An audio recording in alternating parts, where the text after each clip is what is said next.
Hi, my name is Adriana, and this is my third quarter book haul / stats.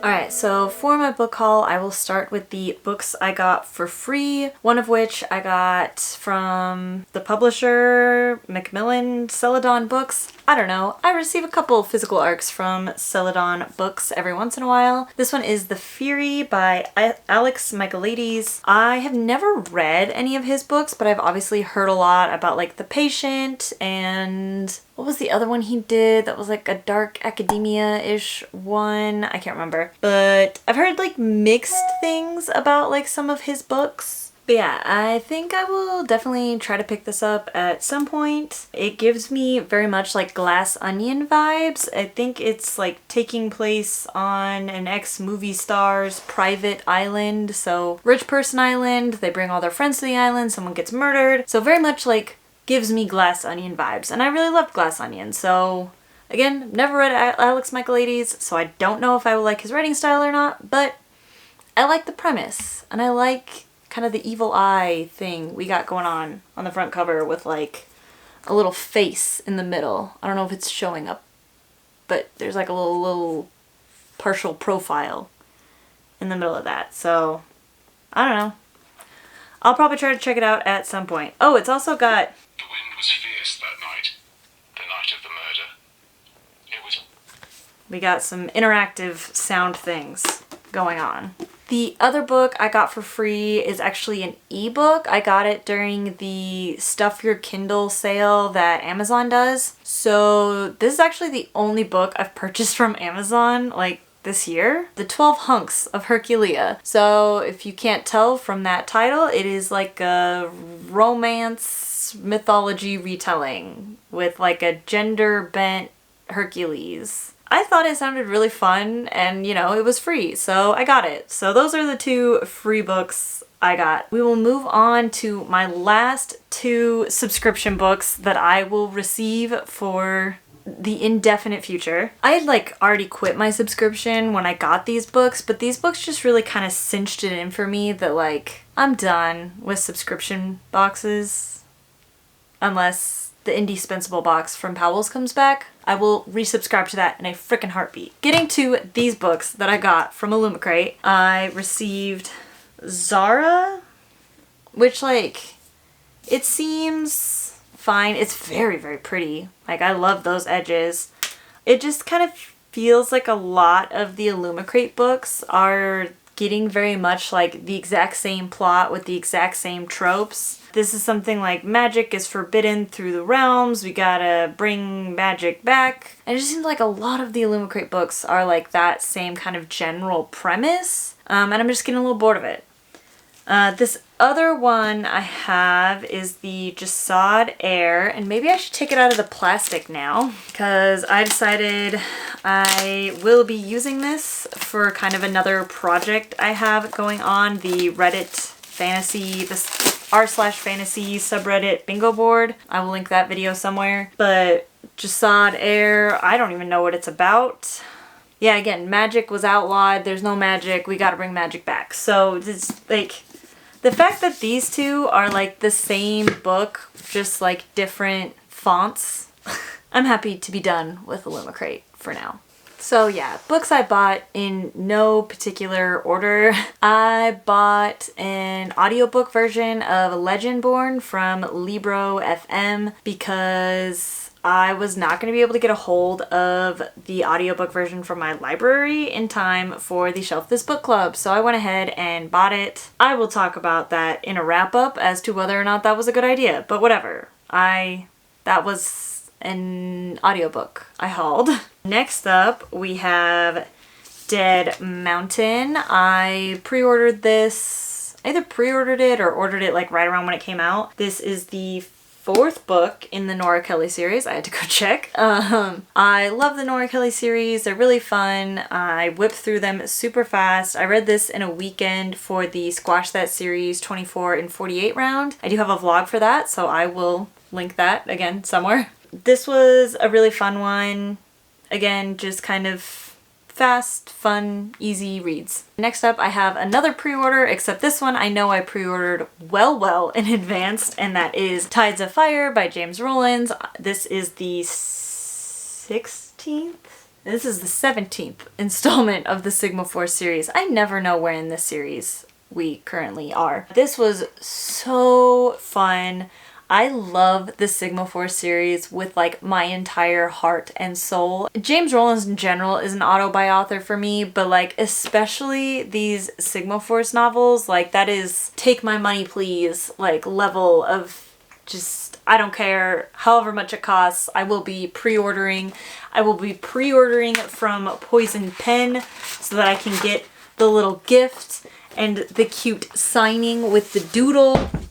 It just, it's an obsession, and it's an obsession I'm okay with. So this next book I bought at a super cute little bookstore in Winthrop, and I did a little mini haul in the vlog I did of that trip, but I'm just going to show them again because whatever. The first one is When Women Were Dragons. I've not read this, unlike all of the other ones I've talked about so far, but I am really intrigued by it, and I really want to read it at some point. Probably not anytime super duper soon, but I love it. I love the cover.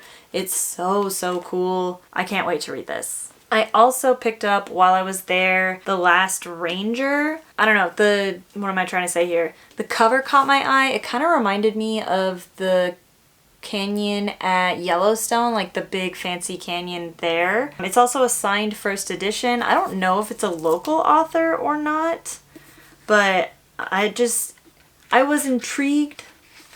That is not much of a signature, but whatever, we're going with it. I was intrigued by the cover. It just kind of gave me some interesting vibes. Oh, it is not a local author.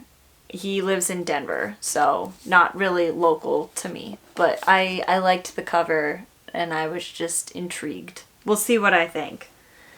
And then the last one I picked up from the local bookshop in town that I adore, the Sandbox Bookstore. I love them immensely. And that was Mythology.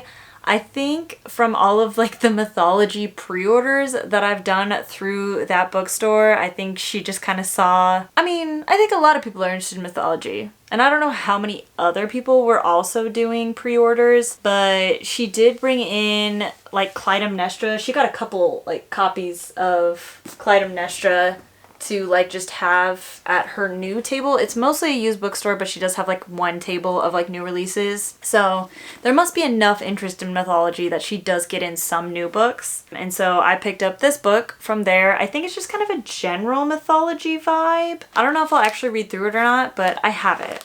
I might try to read through it at some point, but I wanted it, so I bought it. Alright, so those are all the books I hauled in the third quarter. I think I was fairly restrained. I think I did a pretty good job. I mean, half of those I've already read, so I'm like buying books that I want to read immediately, which is great, instead of just like buying books and holding on to them forever. So the next section of this video is going to be like my goals check-in / some light stats. I don't do too like heavy into my quarterly stats. I'll do a big like yearly stats wrap up, but I do want to talk about the stats that are relevant to my goals that I have. So I will put all of my goals up here and then we will talk about them one by one. So the first goal we have was to match my page count from 2022, and I need to pull up my little graph. But I am so on board to like do that / surpass. So my current Q3 pages read with my eyeballs is 18,400 pages. And I think when I did the math, I was on track with that, like forecasting out on track to read like 24,000 pages. I guess something else of note is that like every year since I've started tracking it, you can kind of see at like the beginning all the Q1s through like Q3s are like pretty consistent, like slope wise. Like I read about the same in Q1 as I do in Q2 as I do in Q3, but Q4 I seem to have like a much steeper slope. Like I read a lot more in Q4 than I do compared to the rest of the year. We'll see if I maintain that. I'm just kind of more interested. I'm just noting it as of interest. I guess it makes sense that I read more in like that time because I usually have the week between like Christmas and New Year's off, so I can usually get some good reading done like right at the end of the year. You know, usually have a couple days off around Thanksgiving. It's fall. I'm not doing as much like camping, and it's too early for like skiing. So there's just like, there's a lot that like kind of goes on around this time of year that usually allows me to read more books. So I'll be interested to see if that maintains. But as far as my first goal, I'm definitely on track. We are good to go. My second goal, read the Odyssey and the Iliad. I've already like decided to bring that down to just the Odyssey because I already have a copy of that. I have not completed that yet, but the Odyssey is on my fall TBR. Like, I would like to get to it. At this point, it's gonna have to be November because all of my books for October are already picked out for BOOKHAUL. So I will be reading it in November, hopefully. Reading Shadow of the Gods, same story as the Odyssey. I have it, it's on deck. I'm gonna have to get to it in November. Reduce my physical TBR to 16 books is a no. There's just, it's not gonna happen. I do like all of my most of my Spookopalathon books are like physical books on my TBR. So that will help. I will reduce my current TBR by the end of the year, but it's certainly not going to be to 16. And currently my physical TBR is 40, which is more than it was last year. So last year it was 32, which is why my goal was to reduce it by 50% to 16. Again, having all of those book subscriptions did not help with this goal. So we're done with the book subscriptions. We are going to try to read the books we have. I mean, I'm obviously always going to continue to like do pre-orders and buy books that I'm like really excited about and want to read right away, but I'm done with this whole just like buying a book, not knowing if I will read it within the next 3 months. So that rolls into reducing my book spending. I am on track to spend more money on books this year than I did last year. So my total spent for books last year was $1,100. So like $1,146, but like $1,100 for 76 books.